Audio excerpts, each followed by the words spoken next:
Chapter 6 और theme 6 displacing indigenous peoples, class में बात हो चुकी है वैसे, लेकिन रिवीजन कर लेते हैं एक फास्ट ट्रैक इसका। So core idea was European expansion led to displacement of indigenous people. जो यूरोप का एक्सपेंशन हो रहा था, यूरोपियन एक्सपेंशन जो हो रहा था, तो वो जो नेटिव लोग थे जिन जगहों के, उनको डिस्प्लेस कर रहे थे जहां जहां वो जाके रह रहे थे। तो जैसे कि अमेरिका में आ रहे हैं, अमेरिका में आए यूरोप के कुछ लोग, कई ऑस्ट्रेलिया में गए, कई न्यूजीलैंड में गए, तो वो जो नेटिव लोग थे वहाँ के, उनको डिस्प्लेस होना पड़ा उनकी वजह से।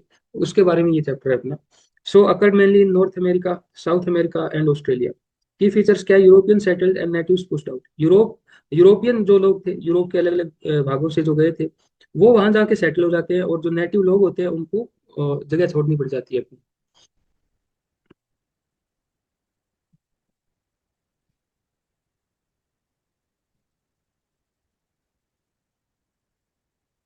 सो न्यू स्टेट्स क्रिएटेड, नए स्टेट्स बनाए जाते हैं, जैसे कि USA, Canada and Australia. Indigenous population number में कम हो जाती है, और जो लैंड और उनकी कल्चर होती है वो लॉस्ट हो जाती है, वो गुम हो जाती है। कि जाहिर सी बात है, ये बाद में मान लो कि माइनॉरिटी में बन जाते हैं ये जो इंडिजिनस पीपल है, इनका ये इनका जो कल्चर है वो विलुप्त हो रहा है। इनकी जो मतलब कि कस्टम्स है वो विलुप्त हो रहे हैं। इनकी जो लैंड है उसके ऊपर जो यूरोपियन लोग हैं वो मान लो कि रहना शुरू कर देते हैं। सो इनका क्या है कि जो एक कल्चर के साथ इनका जो एक इंटरेक्शन है, interaction on their property, on their land, on their homeland, with the help of their culture, with the help of their traditions, वो क्या धीरे धीरे गुम होने लग जाता है। सो कई रिवर्स है, उनका नाम मिसिसिपी है, सेस्कावेजन है, सेस्कैचवे सेस्कैचुअन है, सैस्कैचुअन है, एटसेट्रा। सो जो रिवर्स है वो भी, कि जो नेटिव लोग थे उनके नेम्स के ऊपर, उनकी मान्यताओं के अकॉर्डिंग क्या है कि उस रिवर्स के नाम रखे गए हैं, खास करके जैसे अमेरिका में। सो साफ साफ पता लग रहा है कि यहाँ पे नेटिव लोग रहते थे, नेटिव्स रहते थे, और उनके कल्चर के अकॉर्डिंग ये नाम रखे गए थे। और बाद में वो क्या है कि जैसे कि माइनॉरिटी में आ जाते हैं, सो बाद में वो समय के साथ में लुप्त होना शुरू हो जाते हैं। Now changing historical view, earlier European seen as civilizers. पहले यूरोपियंस को सिविलाइजर्स माना जाता था, कि वो सिविलाइज कर रहे हैं लोगों को, सब जो अपने आप को फार सुपीरियर सिविलाइजेशन बोलते थे यूरोपियंस। तो जहां जहां ये जा रहे थे वैसे अपने स्वार्थ के लिए जा रहे थे, लेकिन ये वहां पे एक झूठा दावा देते थे कि हम उनको सिविलाइज करने के लिए जा रहे हैं। Now indigenous voices recognised. अब जैसे कि इंडिजिनस वॉइसेस है उसको रिकॉग्नाइज किया जा रहा है, कुछ संरक्षण किए जा रहे हैं, कुछ मान लो कि जैसे कि आर्कियोलॉजी में स्टेप्स लिए जा रहे हैं कि जो नेटिव लोग थे उनकी, जैसे कि जो कल्चर है, मान्यताएं हैं, उनका जो जैसे भी है उसको मान लो कि प्रिजर्व करके रखा जाए।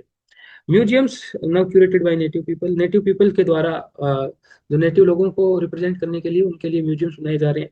यूरोपियन इंपीरियलिज्म एक्सपेंशन पैटर्न देखिए तो यूरोप का कैसे एक्सपेंशन हुआ। अर्ली फेज था, स्पेन एंड पोर्तुगाल का एक्सपेंशन होता है 17th सेंचुरी में, और उसके बाद में फ्रांस, हॉलैंड और इंग्लैंड एक्सपेंड करते हैं। मेथड्स क्या था इनका कंट्रोल करने का, इन सभी का? सो ट्रेड करने जाते थे, और ये मतलब कि बंदरगाहों पे कोस्टल कंट्रोल ले लेते थे। कंपनीज क्या है कि इकोनॉमिक डोमिनेशन करना शुरू कर देती थी। पॉलिटिकल टेक ओवर करते थे ये लोग, और जिससे उनको गुलाम बना लेते थे, कॉलोनी बना लेते थे। इंफ्रास्ट्रक्चर की बात करें तो माइंस, प्लांटेशंस एंड रेलवेज, ये इस तरीके से इंफ्रास्ट्रक्चर का एक जाल बुनते थे। एंड कल्चरल इम्पैक्ट की बात करें तो इंग्लिश लैंग्वेज जैसे कि स्प्रेड हो जाती है यूएसए में, और फ्रेंच लैंग्वेज है कनाडा में स्प्रेड हो जाती है। जैसे जो नए नाम पड़े फिर जिन जगहों के, सो अमेरिका, तो अमेरिको वेस्पूसी से ये नाम पड़ा था। कनाडा, नेटिव वर्ड कैनेटा, यानी कि एक विलेज, कैनेटा का मतलब होता है एक विलेज, उससे नाम कनाडा पड़ा था। ऑस्ट्रेलिया का मतलब कि साउदर्न लैंड, उससे नाम ऑस्ट्रेलिया पड़ा बाद में। और न्यूजीलैंड का क्या है कि एक डच रीजन के ऊपर न्यूजीलैंड रखी गई है। तो ये यूरोपियन कंट्रोल दिखा रहा है उनकी ज्योग्राफी और आइडेंटिटी के ऊपर। नॉर्थ अमेरिका की बात करें तो ज्योग्राफी और सेटलमेंट कैसे हुआ, सो लोकेशन देखें तो आर्कटिक सर्कल जो है, Tropic of Cancer, and Pacific में देखें तो अटलांटिक ओशन, वहाँ पे अपने को नॉर्थ अमेरिका देखने को मिलेगी। नेचुरल फीचर्स देखें, प्लेन्स है वहाँ पे, रिवर्स है, फॉरेस्ट्स है, माउंटेन्स है, और फर्टाइल लैंड है, उपजाऊ भूमि है उधर। एग्रीकल्चर की बात करें तो वीट है वहाँ, कॉर्न है, फ्रूट है।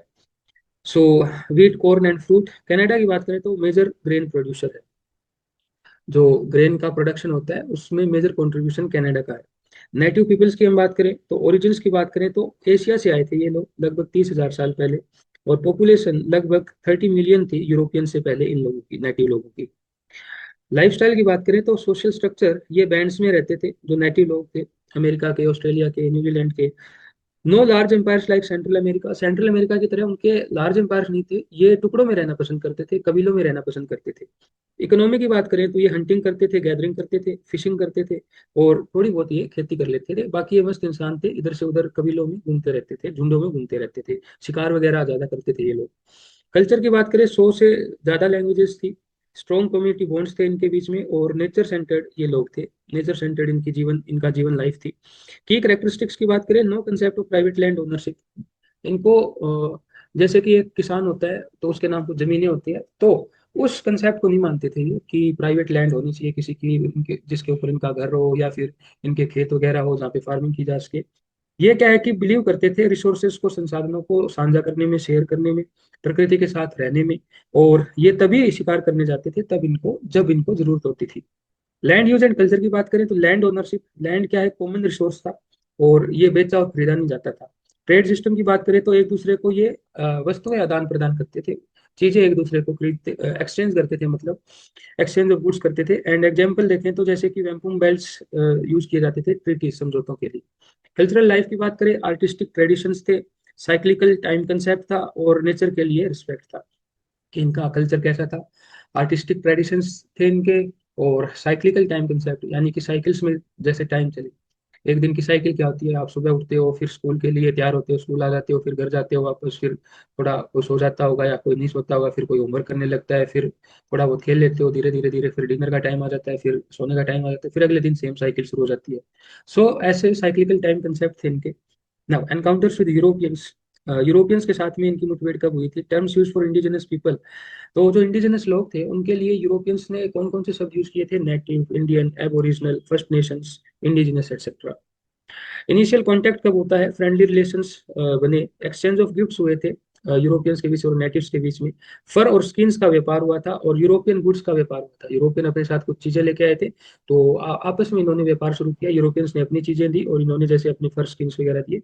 Now trade items introduce by Europeans, iron tools इनको ला के देते हैं, वो गन्स ला के देते हैं, और अल्कोहल इनको आदि कर देते हैं, शराब पिला पिला के नेटिव लोगों को, यूरोपियन लोग। नेगेटिव इंपैक्ट क्या आता है, अल्कोहल का एडिक्शन आ जाता है नेटिव लोगों के ऊपर, और यूरोपियन जो सामान है उसके ऊपर इनकी वो निर्भरता, डिपेंडेंसी हो जाती है।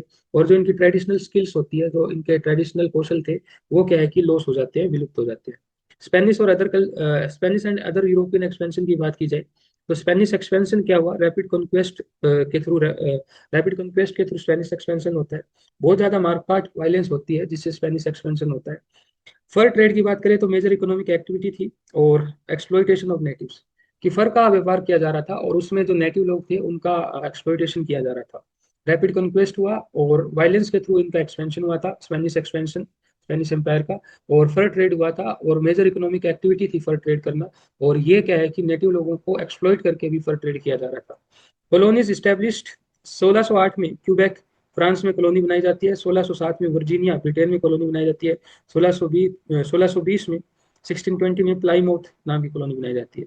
म्यूचुअल परसेप्शन की बात करें, यूरोपियन व्यू कंसिडर्ड नेटिव्स, क्या है कि जो यूरोपियन लोग थे नेटिव्स को अनसिविलाइज्ड मानते थे और पुरातन लोग मानते थे, प्रिमिटिव लोग मानते थे। नेटिव क्या बोलते थे, यूरोपियन लोग है ना, अजीबोगरीब है, लालची है, और दखल देने वाले, बीच में यूं तंग करने वाले हैं, हमको ढंग से काम नहीं करने देते। फिलोसॉफिकल इन्फ्लुएंस की बात करें तो रूसो, जो एक विचारक थे, उन्होंने एक नोबल नोबल सेवेज का आइडिया दिया, कि नोबल सेवेज यानी कि पढ़ा लिखा कोई गवार हो जैसे, है ना, नोबल सेवेज का उन्होंने नाम यूज किया था। थॉमस जेफरसन का व्यू क्या था, native seen as inferior. Thomas Rousseau ने जैसे कि नोबल सेवेज का नाम दिया, कि सोफिस्टिकेटेड लोग भी है लेकिन वो क्या है कि सेवेज लोग है, कि उनको तरीका नहीं है, अपने आप को ज्यादा मतलब कि सोफिस्टिकेटेड मान रहे हैं, लेकिन उठने बैठने का, चलने फिरने का उनको तौर तरीका है नहीं। और थॉमस जेफरसन का व्यू क्या था, नेटिव्स को इंफीरियर देखा उसने, और एक्सपेंशन को जस्टिफाई किया था। जैसे स्पेनिश एक्सपेंशन हुआ या फिर और यूरोपियन एक्सपेंशन हुआ, और यूरोपियन एक्सपेंशन हुए तो जस्टिफाई किया थॉमस जेफरसन ने, क्योंकि नेटिव लोग को थॉमस जेफरसन ने इंफीरियर माना था। कोलोनाइजेशन एंड डिस्प्लेसमेंट, की प्रोसेसेस, लैंड एक्विजिशन, है ना। तो कोलोनाइजेशन और डिस्प्लेसमेंट जो हुआ, कॉलोनी बनी, गुलाम बनाया गया इनको, नेटिव लोगों को, और फिर मान लो इनको अपनी जगह छोड़ के कहीं और भी जाना पड़ा। तो उसका ब्लूप्रिंट क्या था? लैंड एक्विजिशन, पहले लैंड को एक्वायर किया जा रहा था, उनकी भूमियां छीनी जा रही थी और यूरोपियन अपने नाम कर रहे थे। जंगलों की कटाई की जा रही थी, डिफोरेस्टेशन हो रहा था, पेड़ों की कटाई की जा रही थी, और एग्रीकल्चरल एक्सपेंशन हो रहा था। तो लैंड एक्विजिशन की बात की जाए तो यूरोपियंस मूव्ड इनलैंड, जो नेटिव जमीन थी वहां पे यूरोपियंस आके रहने लग जाते हैं, और जो नेटिव्स की भूमिया थी, जो नेटिव्स की लैंड थी, वो लेना शुरू कर देते हैं। बहुत से मतलब कि फॉरेस्ट काट दिए जाते हैं और इससे इकोसिस्टम डिस्ट्रॉय कर दिया जाता है। एग्रीकल्चरल एक्सपेंशन की बात की जाए तो जो लार्ज फार्म्स थे वो बनाए जाते हैं। नेटिव डिस्प्लेसमेंट बोले तो फोर्स्ड माइग्रेशन किया, कि उनको धक्के से क्या है कि उनको धक्के से अपने ही देश से मतलब कि निकाला गया। उनके घर क्या है कि लॉस ऑफ होम्स, उनके घर क्या है कि लॉस, उनका जो घर था उनका घर छूट गया, उनके घर छूटने लग गए। वो जो जिस जगह पे रहते थे वो जगह उनको छोड़नी पड़ी, जिन घरों में वो रहते थे वो घर उनको छोड़ने पड़े, और उनका जो कल्चर था वो डिस्ट्रक्शन होता है, उसका कल्चरल डिस्ट्रक्शन देखने को मिलता है। जैसे की इवेंट्स की बात करें तो कनाडा 1701 में नेटिव्स के साथ में ट्रीटी करता है। 1763 में क्यूबेक को कनकर कर लिया जाता है, एंड 1867 में कन्फेडरेशन बनती है। एंड यूएसए की बात करें तो 1781 में इंडिपेंडेंस होता है। 1783 में ब्रिटेन छोड़ के चला जाता है, और बाद में क्या है कि एक्सपेंशन वेस्ट की तरफ बढ़ना शुरू हो जाता है। टेरिटोरियल एक्सपेंशन की बात की जाए तो जो मैप दिखा रखा है एनसीईआरटी में, यूएसए वेस्ट की तरफ एक्सपेंड कर रहा है। नेटिव लोगों को क्या है कि उनकी जो भूमिया है वो जो मतलब कि यूएसए का एक्सपेंशन हो रहा है, तो उस एक्सपेंशन में नेटिव लोगों की जमीनें छीनी जा रही है। And territories acquired through purchase, और जो टेरिटरीज अब क्या है कि एक्वायर की जा रही है, जैसे लुइसियाना, उसको खरीद लिया गया, परचेस की जाने लगी टेरिटरीज, वॉर के थ्रू एक्वायर की जाने लगी, और संधियों के थ्रू, समझौतों के थ्रू, ट्रीटीज के थ्रू क्या है कि टेरिटरीज को एक्वायर किया जाने लग गया। इंडिजिनस पीपल के ऊपर क्या प्रभाव आया, इकोनॉमिक इम्पैक्ट देखा, देखें तो क्या था इकोनॉमिक इम्पैक्ट, सोशल इम्पैक्ट देखेंगे, कल्चरल इम्पैक्ट देखेंगे, पॉपुलेशन डिक्लाइन देखेंगे। तो इंडिजिनस पीपल थे, जो इंडिजिनस लोग थे, उनके ऊपर क्या इम्पैक्ट प्रभाव आया एक्सपेंशंस का। सो इकोनॉमिक इम्पैक्ट देखें तो लॉस ऑफ लाइवलीहुड, तो इनके जो खास करके बात करें कि पैसा आने का, इनकम आने के सोर्सेस थे, इनका घर चलता था, इनकी जिंदगियां चलती थी, इनके लाइवलीहुड चलते थे, उसका नुकसान हुआ। डिपेंडेंस ऑन यूरोपियंस, कि इनका जो तौर तरीका था, ये मान लो कि शिकार करते थे और अपने आप को सस्टेन रखते थे। तो वो उनका एक जो कल्चर था, जैसा भी था, कुटुंब कबीलों में रहना, ग्रुप्स में रहना, झुंडों में रहना, जरूरत पड़ने पर ही शिकार करना, है ना। तो ये सारी चीजें क्या है कि ये लोग क्या कि जो यूरोपियन लोग आ जाते हैं, उससे ये जो इनका एक सिस्टम था, कल्चरल सिस्टम, वो लॉस्ट हो जाता है। सो इनका लाइवलीहुड कुल मिला के इफेक्ट होता है, यूरोपियंस के ऊपर ये डिपेंडेंट, निर्भर बन जाते हैं फिर, क्योंकि इनका तो जो एक तरीका था अपना जीवन चलाने का, वो लॉस, वो खराब ही कर दिया था यूरोपियन लोगों ने। सोशल इम्पैक्ट की बात करें तो ब्रेक डाउन ऑफ कम्युनिटीज, जो इनके समुदाय थे वो भी बिखर गए, टूटने लग गए यूरोपियंस के कारण। और फोर्स्ड रेलोकेशन, रिजर्वेशंस की बात की जाए तो इनको धक्के से जबरन क्या है कि एक जगह से दूसरी जगह शिफ्ट किया गया, और बाद में जिसको नाम दे दिया गया रिजर्वेशन का। कल्चरल इम्पैक्ट की बात करें, लैंग्वेज का लॉस हुआ और बहुत से ट्रेडिशंस का लॉस हुआ। पॉपुलेशन डिक्लाइन हुई, बहुत से डिजीजेज आ गए थे, बहुत से वार्स हुए, तो उसमें बहुत क्या है कि मर गए थे। एंड एक्सप्लॉइटेशन हुआ नेटिव लोगों का, यूरोपियंस के पैटी गेन्स के लिए, यूरोपियन लोगों के स्वार्थ के लिए। ऑस्ट्रेलिया की बात करें तो सेम सिमिलर प्रोसेस हुई। इंडिजिनस एबोरिजिन्स थे, उनको जगह छोड़नी पड़ी अपनी, दूसरी जगह जाना पड़ा। उनकी जो लैंड थी, वो जो आए थे वहां पे सेटलर, उनके द्वारा ले ली गई, छीन ली गई, और ब्रिटिश कॉलोनीज वहां पे बना दी जाती है। रिजर्वेशन एंड कंट्रोल की बात की जाए, यूएसए पॉलिसीज क्या थी? नेटिव्स मूव टू रिजर्वेशंस, कि जो भाई उनके प्लेसेस थे, उनके जो तौर तरीके थे, जहाँ पे वो रहते थे, वहां से उनको उठा के दूसरी जगह शिफ्ट कर दिया। तो उनको एक माइनॉरिटी की तरह माना जाने लग गया, कि उस जगह जहाँ रह रहे थे, तो उनको एक रिजर्वेशन क्राइटेरिया में रख दिया, कि इनके लिए जैसे कि माइनॉरिटीज के लिए कुछ रिजर्वेशन क्राइटेरिया रखा जाए। उनको बहुत लिमिटेड राइट्स, उनको बहुत ही कम राइट्स दिए गए, या फिर लिमिटेड राइट्स दिए गए उनको। की इवेंट्स की बात करें, 1830 में पॉलिसीज को रिमूव किया गया, और 1870 में एंड ऑफ फ्रंटियर होता है। And industrial and environmental impact की बात करें तो क्या क्या चेंजेस आए, माइनिंग में चेंजेस आए, माइनिंग देखने को मिली। सो इंडस्ट्रियल और एनवायरमेंटल इम्पैक्ट की बात करें हम, तो चेंजेस क्या क्या है? माइनिंग देखने को मिली, माइनिंग करना शुरू कर दिया। यूरोप के जो लोग वहाँ पे गए थे, उन्होंने रेलवेज देखने को मिला, फिर उधर की रेलवे लाइन वगैरह बना दी जो यूरोपियन लोग गए थे। कमर्शियल फार्मिंग देखने को मिलती है। और इनका इफेक्ट क्या आता है? एनवायरमेंटल डिस्ट्रक्शन, जो वातावरण होता है हमारा, तो जो एनवायरनमेंट होता है उसका डिस्ट्रक्शन देखने को मिला। Wild life extinction, bison nearly wiped out. European लोग सिर्फ और सिर्फ पैसे के टर्म्स में सोच रहे थे। तो जो वाइल्ड लाइफ होती है वो लुप्त होना शुरू हो जाती है। जंगल में जो स्पीशीज होती है, पशु होते हैं। और जैसे कि जो बाइसन था, जो जंगली भैंसा था, जो जंगली भैंस थी, वो नियरली क्या है कि लुप्त ही हो जाती है। इनके मतलब कि जो पॉलिसीज थी यूरोपियंस की, इंडस्ट्रियल जो इम्पैक्ट थे उनके कारण, एनवायरनमेंट के ऊपर जो इम्पैक्ट आए इन लोगों के। सो वाइल्ड लाइफ एक्सटिंक्शन होना और एनवायरमेंटल डिस्ट्रक्शन होना, ये दो अहम मुद्दे थे। फाइनल एनालिसिस करें चैप्टर की, और थीम देखा हमने यूरोपियन एक्सपेंशन जैसे हुआ, तो यूरोप की तो नो डाउट इकोनॉमिक ग्रोथ हुई, लेकिन इंडिजिनस जो लोग थे उनका डिस्ट्रक्शन हुआ। तो इंडिजिनस लोगों का डिस्ट्रक्शन हुआ। तो कॉज एंड इफेक्ट की बात करें हम, तो कॉज एंड इफेक्ट की बात करें हम, तो इकोनॉमिक ग्रोथ हुई यूरोप की। तो किसके मतलब कि किसके बलिदान से हुई? वो जो इंडिजिनस पीपल थे उनके डिस्ट्रक्शन से हुई। तो जो इकोनॉमिक प्रोस्पेरिटी यूरोपियन लोगों ने उस समय अचीव की, वो डिस्ट्रक्शन ऑफ नेटिव पीपल से अचीव की थी। उनके इंडिजिनस पीपल के कल्चर से, उनके लाइवलीहुड से, उनके एनवायरनमेंट को डिस्ट्रॉय करके, इन सब चीज़ों का डिस्ट्रक्शन करने के बाद ही डिस्ट्रक्शन ऑफ इंडिजिनस पीपल। सो जो बात की हमने कि उनकी लाइवलीहुड, जो उनका एनवायरनमेंट, जो उनका कल्चर, जो उनकी लैंग्वेज, जो उनके ट्रेडिशंस, इन सब का डिस्ट्रक्शन होने के बाद इकोनॉमिक ग्रोथ होती है यूरोप की। ना की कंसेप्ट क्या पढ़ा, की कंसेप्ट समरी चैप्टर की देखें। सो इंडिजिनस पीपल, यूरोपियन एक्सपेंशन देखा, ट्रेड से कोलोनाइजेशन देखा, लैंड सीजर करते थे, ये भूमि को मतलब कि छीन लेते थे। कल्चरल कंफ्लिक्ट देखे, डिस्प्लेसमेंट देखा नेटिव लोगों का हमने, रिजर्वेशंस देखे, कल्चरल लॉस देखे। और जैसे कि इंडिजिनस क्या है, कोलोनाइजेशन क्या है, डिस्प्लेसमेंट क्या है, इंपीरियलिज्म क्या है, रिजर्वेशन क्या है, कल्चरल इरोजन क्या है, ये हमने क्या है कि मेन जो की वर्ड्स है, जो आइडियाज है इस चैप्टर में वो हमने पढ़े हैं।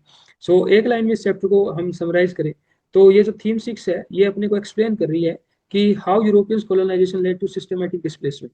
यूरोपियन कोलोनाइजेशन जो हुआ उससे किस तरीके से एक सिस्टमेटिक डिस्प्लेसमेंट देखने को मिलता है, एक्सप्लॉइटेशन देखने को मिलता है, और कल्चरल डिस्ट्रक्शन देखने को मिलता है इंडिजिनस लोगों का, जो अमेरिका में और ऑस्ट्रेलिया में रह रहे होते हैं।